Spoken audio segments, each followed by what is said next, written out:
Hello friends, आप लोग कैसे हैं? सब बढ़िया? हम भी ठीक हैं। इससे पहले कि हम अपने सब्जेक्ट पे फोकस करें, हम आप सभी लोगों से रिक्वेस्ट करेंगे कि घर पे रहिए, सेफ रहिए, ठीक है? चलिए अब हम लोग अपने सब्जेक्ट पे फोकस करते हैं। इसके लेक्चर 1 इंट्रोडक्शन तो आप लोग ने लास्ट क्लास में देख चुका है। अब हम लोग डायरेक्ट टॉपिक पे आते हैं। हमारा जो मेन पेपर है सेमेस्टर 3 का बिल्डिंग कंस्ट्रक्शन, उसका सेकेंड लेक्चर हम लोग आज शुरू करेंगे, ठीक है? चलिए बात करते हैं। फर्स्ट टॉपिक जो हमको दिया गया आपके सिलेबस का है सेमेस्टर 3 का, वो है बिल्डिंग कंपोनेंट्स एंड मटेरियल्स। हम दोनों टॉपिक को अलग अलग बांट देते हैं, ठीक है? Building components and materials. हम सबसे पहले आज के लेक्चर में सिर्फ और सिर्फ फोकस करेंगे बिल्डिंग कंपोनेंट्स पे, यानी बिल्डिंग का छोटा छोटा पार्ट, ठीक है? हमारा डायरेक्ट फोकस उसी पे रहेगा। चलिए, और जो मटेरियल है इसको हम अनदर लेक्चर में डिस्कस करेंगे, क्योंकि दोनों को अगर अभी मिला देंगे तो आप बारीकी से समझ नहीं पाइएगा। क्योंकि सिविल इंजीनियरिंग एक ऐसा ब्रांच है जिसमें हर एक काम स्टेप टू स्टेप किया जाता है। जैसे कि आप सिंपल अगर मैं भाषा में बात करूं तो आपको अगर बिल्डिंग कंस्ट्रक्शन का प्रैक्टिकल यूटिलाइजेशन करना है तो सिर्फ इसी पेपर का नॉलेज आपको बेनिफिट नहीं देगा, साथ में आपको सर्वे का भी नॉलेज होना चाहिए, बिल्डिंग ड्राइंग का भी नॉलेज होना चाहिए, कंक्रीट का भी होना चाहिए, एस्टीमेट का भी होना चाहिए।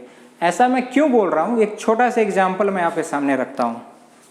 किसी भी काम को करने से पहले आप जाके एरिया को देखते हैं, जिसे बोलते हैं लेआउट प्लानिंग। हम लोग उसको टेक्निकल भाषा में बोलते हैं रेकरेंस सर्वे, जिसे बाद में आप कहते हो टोपो सर्वे। यानी आप जाके एरिया को एग्जामिन कर लेते हो कि भैया अपना इतना हिस्सा है जिसमें अपने को बिल्डिंग बनाना है। ये आ गया सिंपल तरीके से समझिए, एकदम ग्राउंड रूट पे आके मैं आपको समझाने का कोशिश कर रहा हूँ। आप सबसे पहले सर्वे किए, सर्वे करके जो सर्वेयर था उसने अपना डाटा सबमिट कर दिया क्लाइंट को लेकर के। उस सर्वे से हमें ये पता चला कि अच्छा ये अपना प्री डिफाइंड बाउंड्री लाइन है जिसके अंदर में अपने को बिल्डिंग कंस्ट्रक्ट करना है। अब आ जाइए, जब सर्वे हो गया तो उसके बाद आती है प्लानिंग फेज। प्लानिंग में 2 फेज होती है, pre planning phase, post planning phase.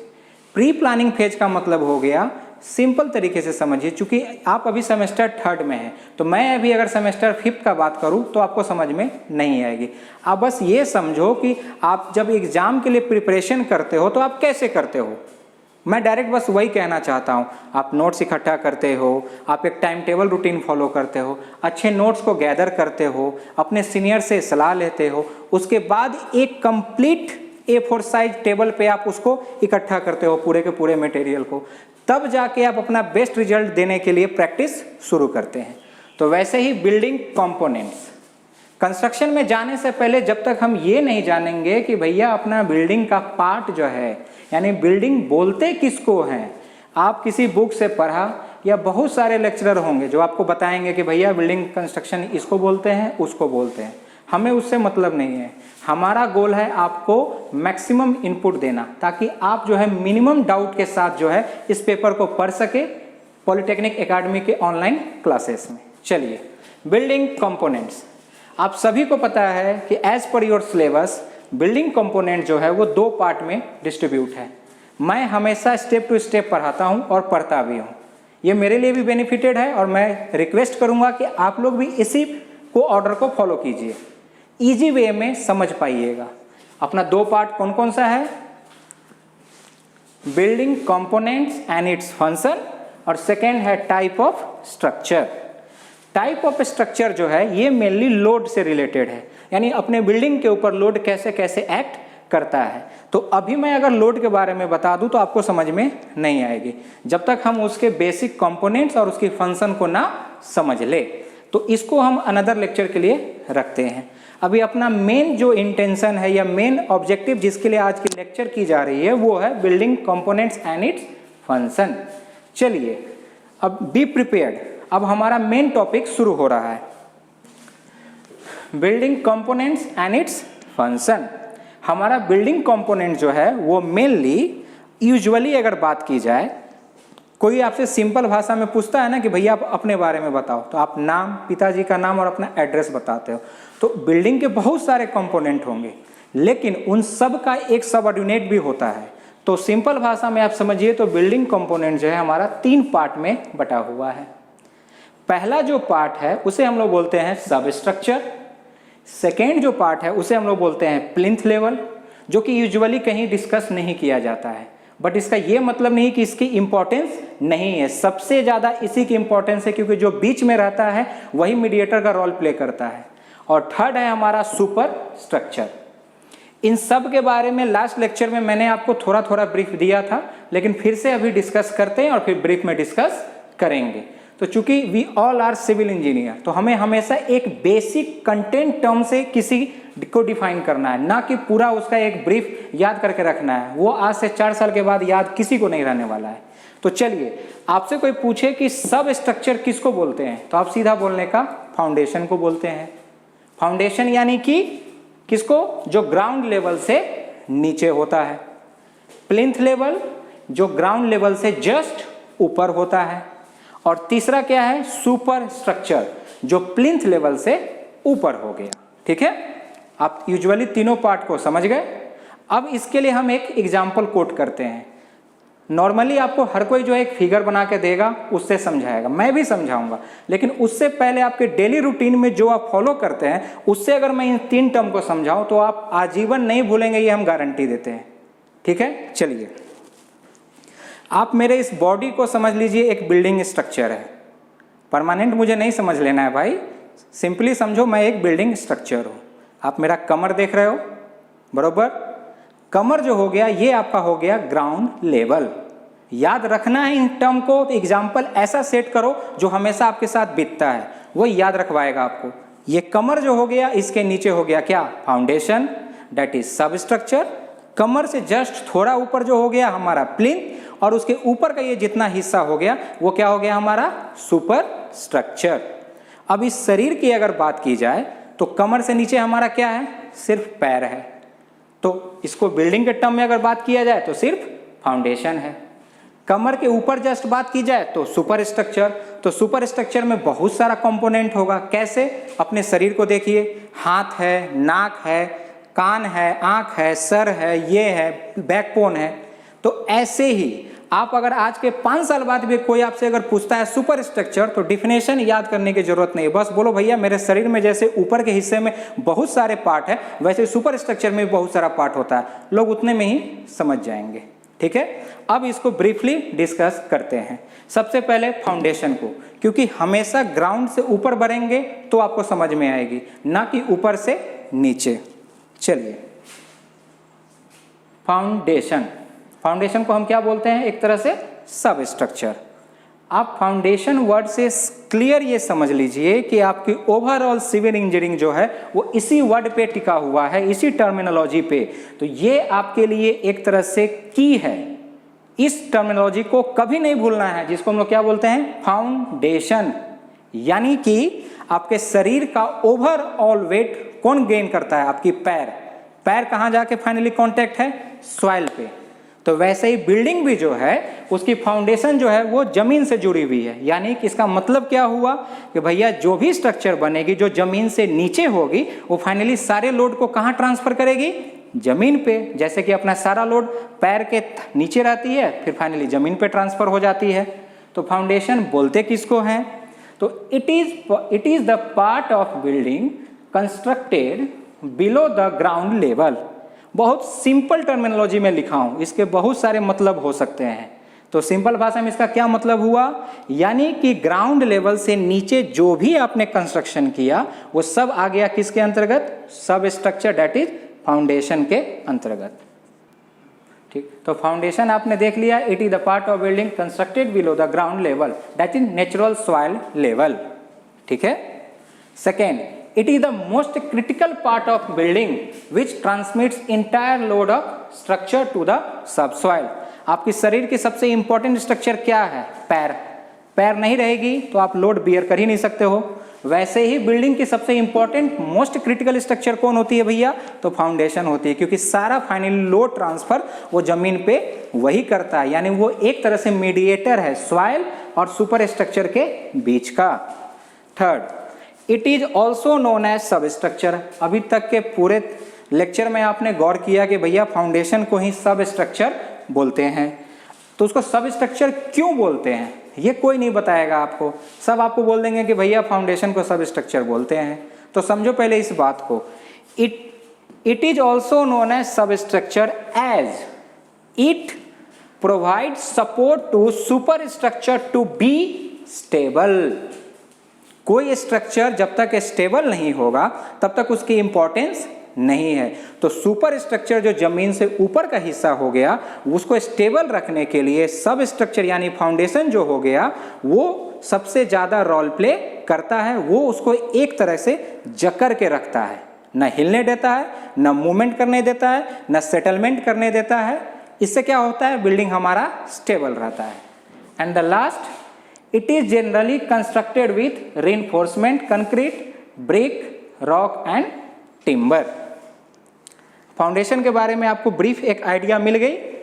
इसकी जो है फिगर से हम लोग जब अनदर कंपोनेंट को डिस्कस करेंगे तो उसमें फिगर से फिर इसको फाइनली हम लोग देखते हैं। ठीक है, वीडियो पॉज कर लीजिए और आप लोग नोट कीजिए। ठीक है, तो फर्स्ट पार्ट में हमने फाउंडेशन का पूरा ब्रीफ में डिस्कशन कर लिया।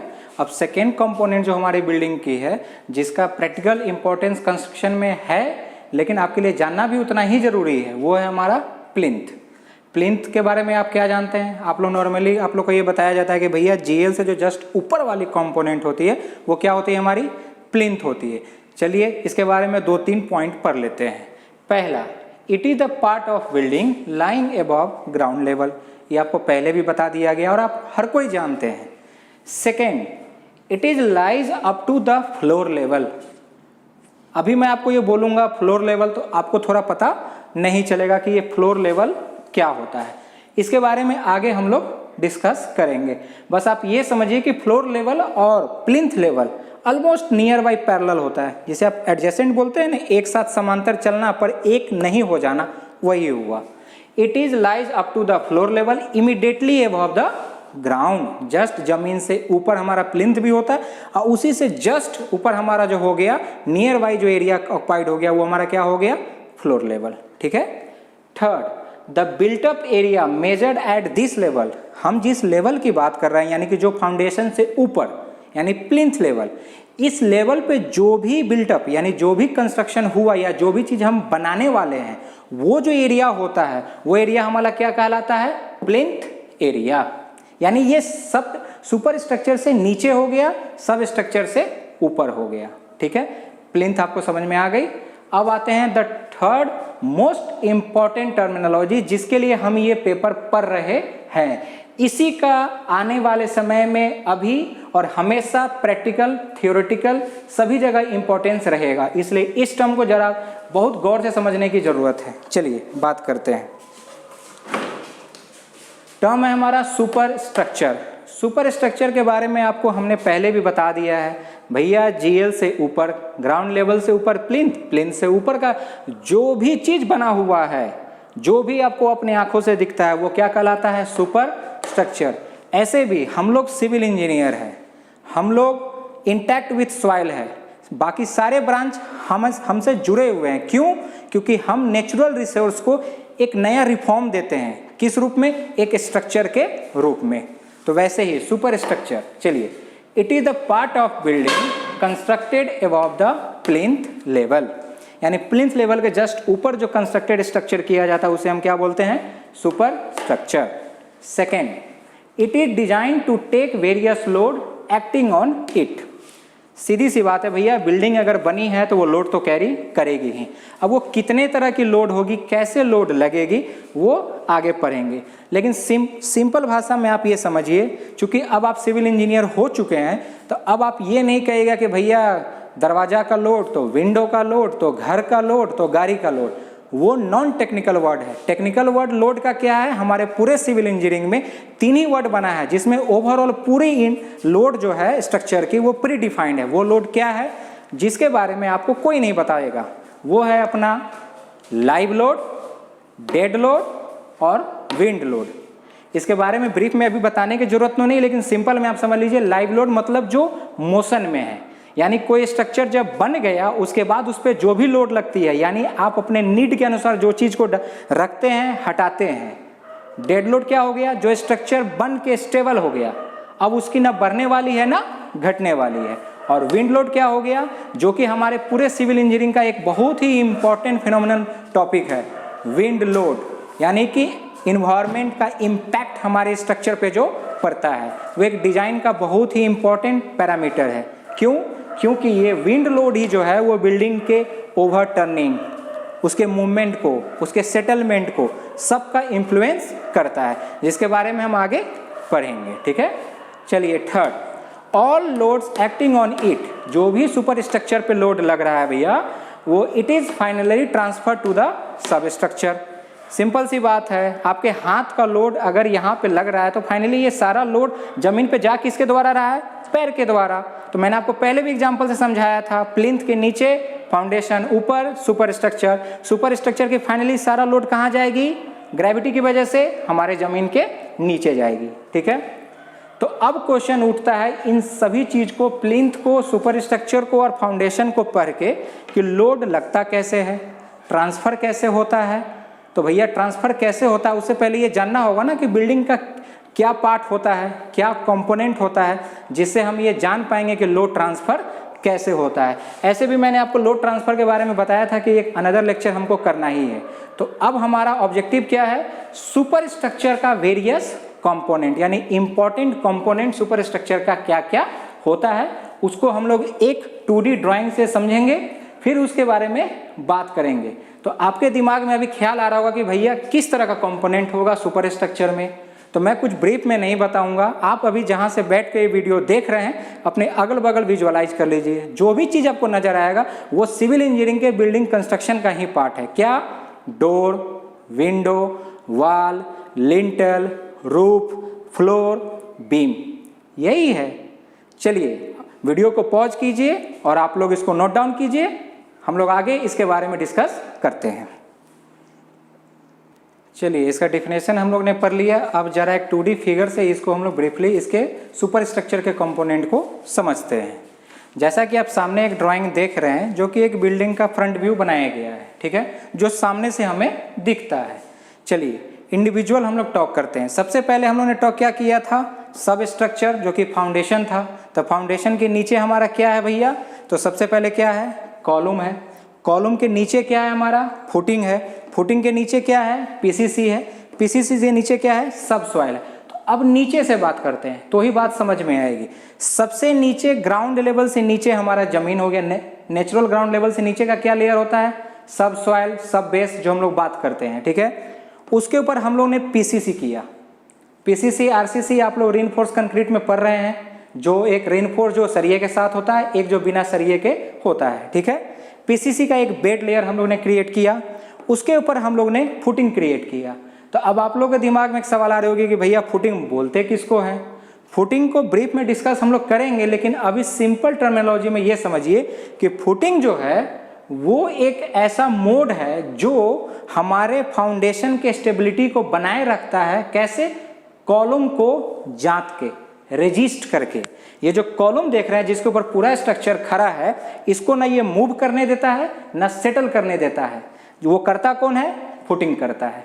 तो फुटिंग का मतलब समझ गए, जो कि रेजिस्ट करता है बिल्डिंग के स्टेबिलिटी को, कॉलम को उसके फिक्स जगह पे रख के। ठीक है, इसको हम लोग और दूसरे टर्मिनोलॉजी में कह सकते हैं कि कॉलम का मूवमेंट ना हो, कॉलम का सेटलमेंट ना हो, उसके लिए फुटिंग का देना फाउंडेशन के लेयर में बहुत ही जरूरी है, जिससे कि हमारा बिल्डिंग ओवरऑल स्टेबल रहेगा।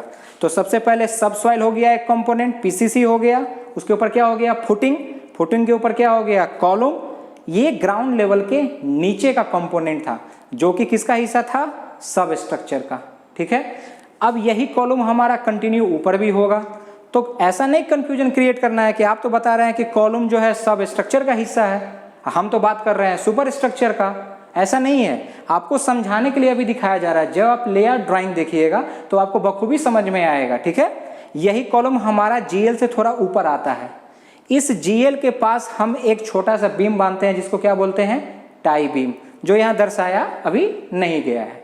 टाई बीम जिसे आप कहते हैं, जिसके ऊपर हम बाउंड्री वॉल या कोई भी ब्रिक वर्क शुरू करते हैं। ठीक है, चलिए, तो ये जो हमारा कॉलम के ऊपर जीएल हो गया, जीएल के जस्ट ऊपर हमने क्या बताया था आपको, प्लिंथ लेवल। क्या बताया था, प्लिंथ लेवल।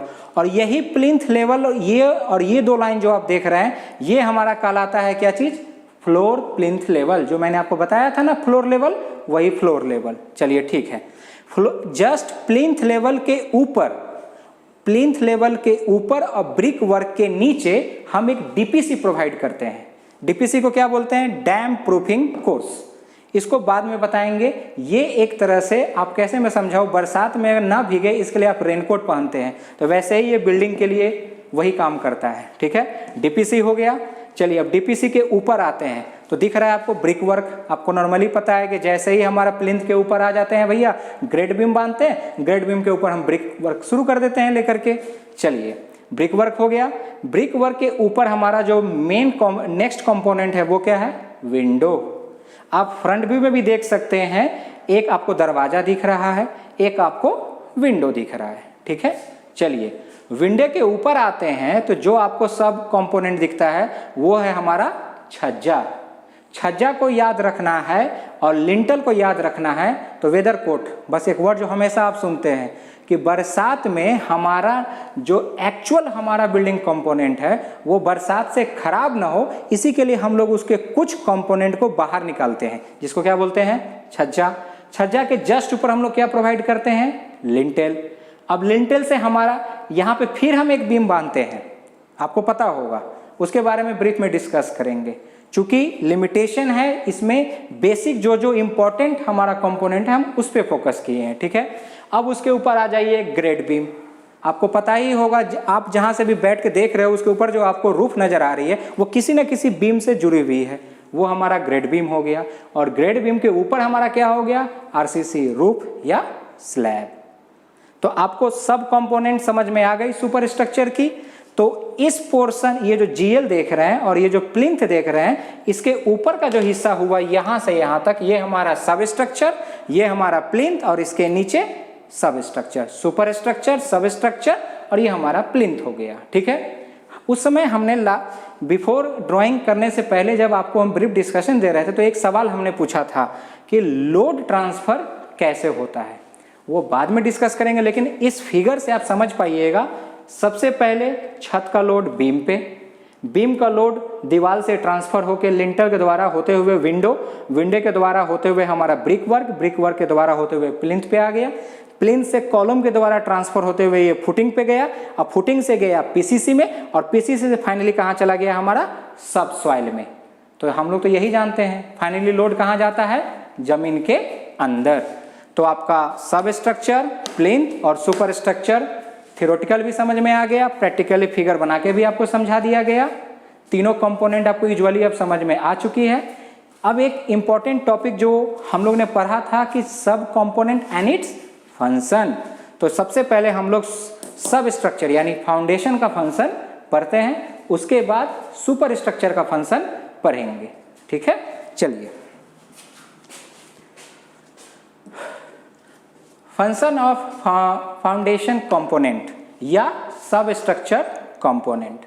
सबसे पहला, it distribute the load of entire structure over a wide area to prevent the structure failure. पहले मैंने जो ये दो लाइन लिखा है, पहले इसको बारीकी से समझिए। अभी तक आपको ओवरऑल लेक्चर में ये समझ में आ गया कि भैया तीनों जो कंपोनेंट है उसका मेन ऑब्जेक्टिव है लोड को ट्रांसफर करना। अब सवाल उठती है कि किसकी इंपॉर्टेंस ज़्यादा है, किसकी इंपॉर्टेंस कम है डिजाइन पॉइंट ऑफ व्यू से। तो अभी हम बात कर रहे हैं फाउंडेशन का। तो फाउंडेशन में हम क्या बोल रहे हैं, डिस्ट्रीब्यूट यानी लोड को छितराता है। ठीक है, तो उसके लिए ज़्यादा जगह की जरूरत पड़ेगी, तभी ज़्यादा लोड डिस्ट्रीब्यूट होगा। The load of entire structure, above में जितना स्ट्रक्चर बना हुआ है या फाउंडेशन में जितनी हमने कंक्रीटिंग वर्क की है, उन सब की लोड को वो एक वाइड एरिया में ट्रांसफर करता है। ऐसा क्यों करता है? ऐसा करने से वो स्ट्रक्चर फेलियर को रोकता है।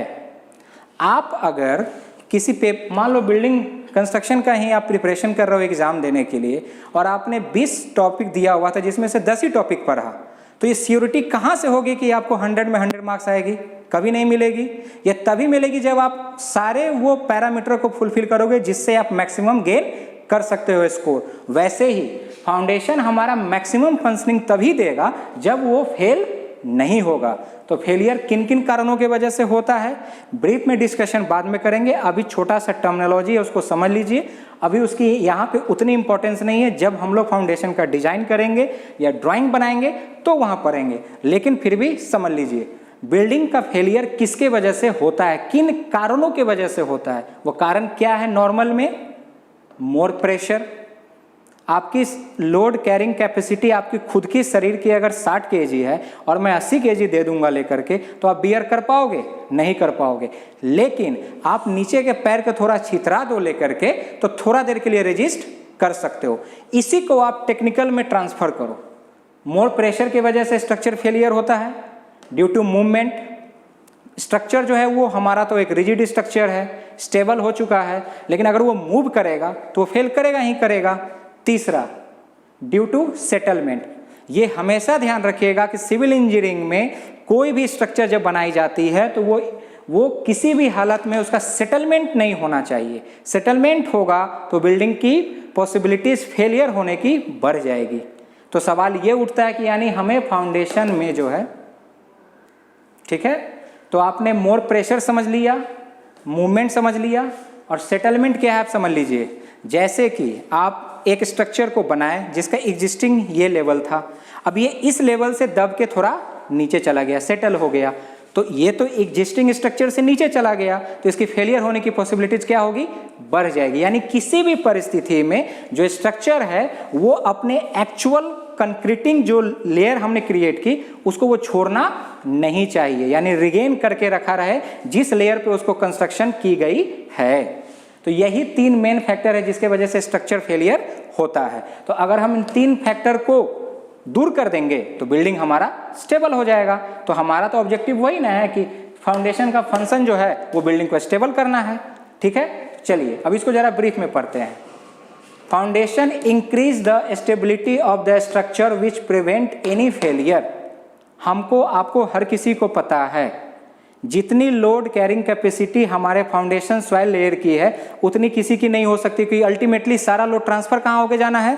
सॉइल में जाना है। सॉइल में हम कंस्ट्रक्शन किसका करते हैं? फाउंडेशन का करते हैं। तो फाउंडेशन का मेन क्या फंक्शन है कि वो जो है स्ट्रक्चर की स्टेबिलिटी को इंक्रीज करता है। तो भैया इंक्रीज कैसे करेगा? तभी करेगा जब ये तीनों फेलियर नहीं हो। तो जरा इन तीनों फेलियर को समझने के लिए हम एक ड्राइंग सेटअप किए हैं, जिस ड्राइंग को जरा ब्रीफली समझते हैं। आप यहाँ पे एक छोटा सा स्ट्रक्चर कंपोनेंट फाउंडेशन का देख रहे हैं, जहाँ पे एक कॉलम आपको नज़र आ रही है ग्राउंड लेवल से नीचे, और एक फुटिंग नज़र आ रही है, ठीक है, जो कि एक लंबे वाइड एरिया में फैला हुआ है। ठीक है, अब इसके ऊपर एक फोर्स यानी कि कांस्टेंट लोड एक्ट कर रहा है कॉलम के ऊपर, नीचे हमारा वाइड एरिया है। ठीक है, अब जरा याद कीजिए हम लोग ने 12 में जो है एक बहुत बेसिक फार्मूला पढ़ा है, pressure is equals to force by area. उसकी आज यहाँ यूटिलाइजेशन कर देते हैं। आपको पता है pressure is equals to force by area, यहाँ पे फोर्स हमारा क्या है? कांस्टेंट है, तो बचा क्या? प्रेशर और एरिया। इस फार्मूला को देख के आप क्लियरली समझ पा रहे हैं कि प्रेशर जो है वो एरिया जो है वो प्रेशर के इनवर्सली प्रोपोर्शनल है, यानी एक बढ़ेगा तो दूसरा घटेगा, दूसरा घटेगा तो पहला बढ़ेगा। तो अगर एरिया हमारा ज़्यादा होगा तो प्रेशर हमारा कम होगा, जब प्रेशर हमारा कम होगा तो मूवमेंट कम होगा, मूवमेंट जब कम होगा तो सेटलमेंट कम होगा। समझ गए आप? यानी कि एरिया ज़्यादा होना फुटिंग का फाउंडेशन के केस में हमारे स्ट्रक्चर के लिए बहुत ही फायदेमंद है, जो कि आप फिगर में यहाँ देखे थे, वाइड एरिया कैरी कर रहा था। ठीक है, चलिए third, the main function is to transfer the entire load from super structure to soil bed without failure. अभी मैंने आपको फिगर में बताया था कि सारा फाइनली लोड कहाँ ट्रांसफर? सुपर स्ट्रक्चर का सब स्ट्रक्चर, और सब स्ट्रक्चर का किस में चला जाता है? सब सॉइल में। तो फाइनली हम लोग ने component of building and its function में ब्रीफली डिस्कस कर लिया फाउंडेशन का फंक्शन, उसका कंपोनेंट प्लिंथ का, और सुपर स्ट्रक्चर का हम लोग ने कंपोनेंट और उसकी लोड फैक्टर को जाना। अब इसके इंडिविजुअल कंपोनेंट के बारे में ब्रीफली जो है हम लोग नेक्स्ट लेक्चर में पढ़ेंगे। तब तक आप लोग वीडियो को पॉज करके इसको लिख लीजिए लेकर के। Till then goodbye, thank you.